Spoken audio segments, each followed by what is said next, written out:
আসসালামু আলাইকুম everyone, welcome back to my channel. দেশি ব্লগ চ্যানেলে সবাইকে স্বাগতম। আশা করি যে যেখান থেকে আমার এই আজকের ব্লগ ভিডিওটা দেখতেছেন সবাই ভালো আছেন, সুস্থ আছেন। আলহামদুলিল্লাহ, আমিও বেশ ভালো আছি। আজকে আমি আমার টেবিল ক্লথটা একটু চেঞ্জ করব, আর সেই সাথে আমার এই ডাইনিং রুমের ফার্নিচারগুলো একটু পরিষ্কার করে নেব।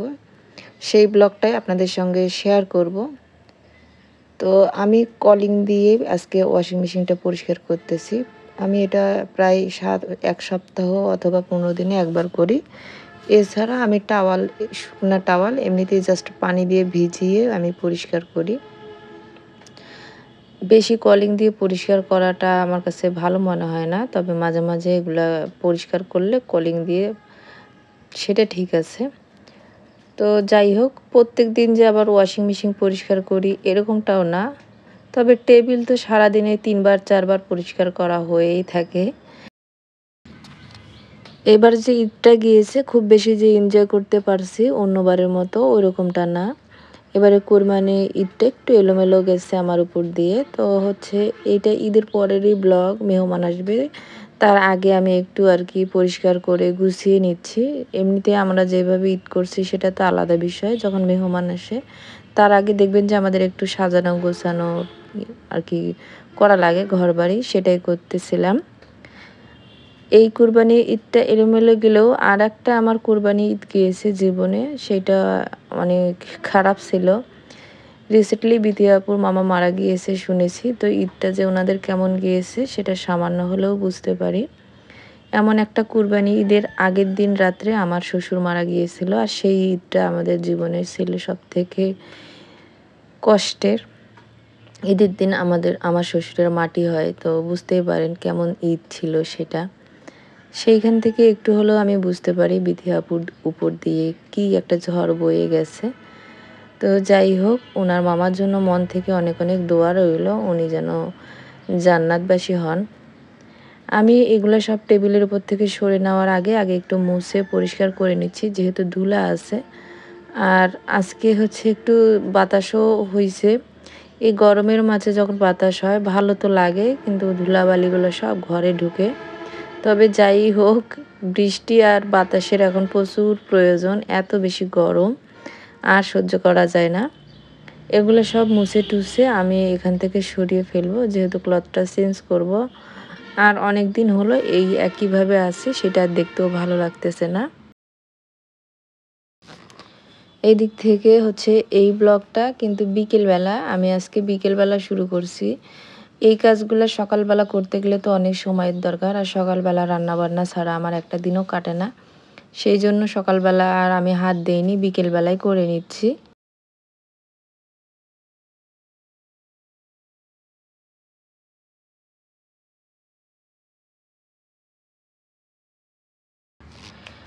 টেবিলের উপরে যে র্যাকসিনটা থাকে সেইটা আমি আগে কলিং দিয়ে ভালো করে মুছে নিছি। এরপরে আমি এই যে রানারগুলা, এগুলা সব ঝেড়ে আমি এখন প্যাকেট করে রেখে দিব, পরে কোনো সময় রোদ দিব।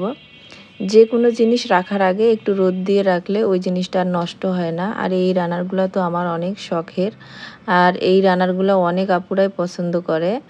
তো অনেক দিন হলো এইভাবে আছে, এই জন্য এখন একটু চেঞ্জ করে নিচ্ছি। এখন এইভাবে রাখবো, কারণ বিকেলবেলা তো আর রোদ নাই যে দিয়ে রাখবো।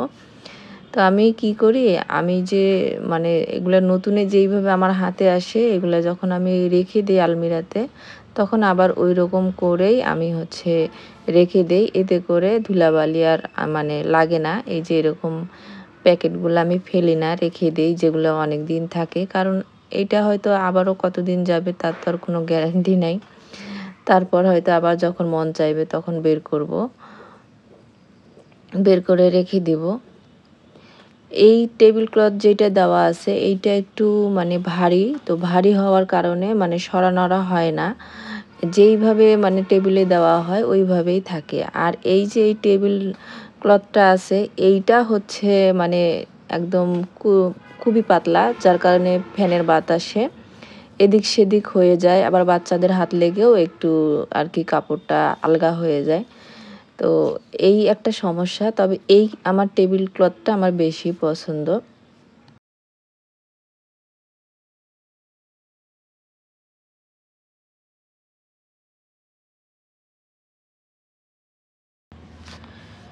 এই যে ট্রেটা আমার এখানে থাকে, এখন ওইটাই এখন একটু গুছিয়ে নিচ্ছি। আর এখানে যা কিছু আছে সবকিছু আমি এখন সুন্দর করে মুছে তারপরে রেখে দিব। আমি এইখানে বেশিরভাগ খুব একটা টিস্যু রাখি না, কারণ বাচ্চারা খুবই বেশি টিস্যু নষ্ট করে। যখন প্রয়োজন হয় তখনই রাখি।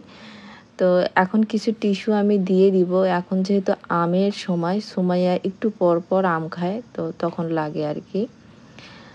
আর তাছাড়াও হচ্ছে সুমাইয়ার একটা অভ্যাস মানে খারাপ আছে। সেইটা হচ্ছে ছোট বাচ্চা তো টিস্যু দিয়ে ও YouTube দেখে বিভিন্ন ধরনের জিনিস বানানোর ট্রাই করে। সেক্ষেত্রেও টিস্যু নষ্ট হয়। তো ওকে আমি বলি যে, "ওগুলো করার জন্য আলাদা টিস্যু নিয়ে এসে দেব তোমাকে আমি।" তো কি ক মানে কিসের কথা শুনে, বাচ্চারা তো ওগুলা বুঝে না। যখনই চোখের আড়াল হই তখনই ওগুলা নিয়ে সে করে। তো যাই হোক, এখানে আমি গ্লাস স্ট্যান্ডটা যে রাখি ওর নিচে একটা আমি এরকম প্লেট দিলাম, কারণ ওই যে নিচের যে পায়াগুলো আছে ওগুলোর জন্য রেক্সিনটা ছিঁড়ে যায়।